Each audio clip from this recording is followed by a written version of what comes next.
guard down, at least just yet, Scott. Yeah, Duke, I mean, it's not going to take much heavy rain to cause additional flash flood concerns. We have seen abnormally high rainfall amounts, not only within the past 24 hours, but over the past 2 to 3 weeks. Some areas are 200 to 300% of what is normal in that time period. Here's a kind of a snapshot look at all of the rain that basically stretched from areas of Terrebonne Parish all the way into South Mississippi. Hot spots of 15 to 20 inches of rain as Arthur's remnants moved on shore last night. The good news this evening, the worst of Arthur's impacts are now beginning to subside here locally. You can see the big blowup of storms over South Mississippi, Alabama, and into parts of Georgia, with still a very vigorous circulation associated with that system. Now, locally across the area, most of us are dry at this hour. The one exception is in parts of Pearl River County, where we still have some ongoing storms north of Picayune, just north of where we have that ongoing flash flood warning that still continues just towards the east of Career, Mississippi. So these are drifting towards the east. We'll watch for any additional development, but what I'm watching is for Friday and Saturday. Arthur's remnants moving out, but still an uptick of upper level energy moving into parts of the Oklahoma Panhandle this evening. That feature is going to get closer to us tomorrow and into Saturday. And no, I don't expect a repeat performance of what we just dealt with, but with soils being so saturated, any additional rain could cause problems. So this is the latest outlook from the Weather Prediction Center. A level 2 out of 4 for the New Orleans Metro, a level 3 out of 4 for flash flooding for parts of St. Tammany and Washington Parish and into southern Mississippi. On Saturday, it's a level 1 out of 4. We could see that get upgraded to a level 2. In addition, tomorrow we've got our first heat advisory of the year.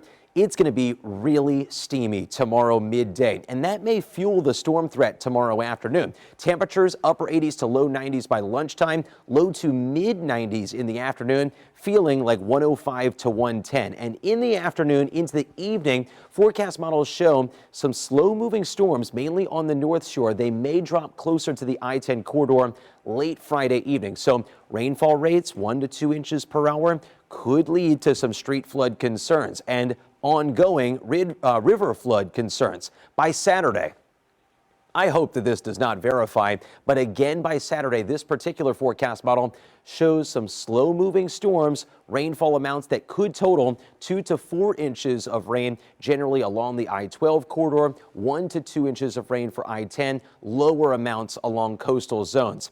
Want to bring in meteorologist Derek Sibley to break down the new information about the tornado tracks that we had, Derek. I mean, unbelievable. 30 tornado warnings last night in our viewing area alone. Absolutely absurd there, Scott. And the National Weather Service has confirmed 3 tornadoes touched down. Let me walk you through it. We'll start with that first tornado in Terrebonne Parish there near Homa. Now, this one very, very, very short-lived, only about a minute. 95-mile-per-hour winds, that makes it an EF1 tornado, and it traveled just north of Highway 57. 0.56 miles. And as we move further towards the north, you see near Avondale, we also had a tornado touchdown near there. That lasted nearly 10 minutes, 90-mile-per-hour winds, also rated as an EF1 tornado. And the path length, not very far, just north of Highway 90. 0.44 miles there in coverage. And as we go towards our last confirmed tornado so far, Jefferson to New Orleans, that occurred from 5:43 in the morning to just before 6 a.m. Also rated as an EF1 rated tornado, 95-mile-per-hour winds, and that traveled just over 7 miles and also created plenty of damage, along with those other tornadoes here too, not to completely rule them out either. But the National Weather Service also mentioned, Scott, that they are also continuing to follow more developments of possible more tornadoes, and it's just going to take a little bit of time to measure those out because of some of the damage and the flooding waters that they're still going to have to encounter, especially in parts of South Mississippi. Scott?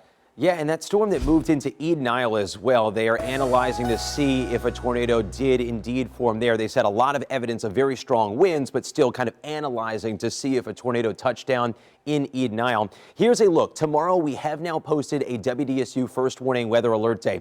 It is not going to rain for much of the day tomorrow. It'll be the late afternoon and early evening as the biggest concern. I've got impact days Saturday and Sunday, scattered localized heavy storms, but It is all about the heat. In addition, guys, high temperatures, low 90s, feeling like the triple digits. It's going to be really hot. All right, Scott, thank you so much. We mentioned that tornado in Avondale. We're continuing to monitor those reported damages out there. Well, the area suffered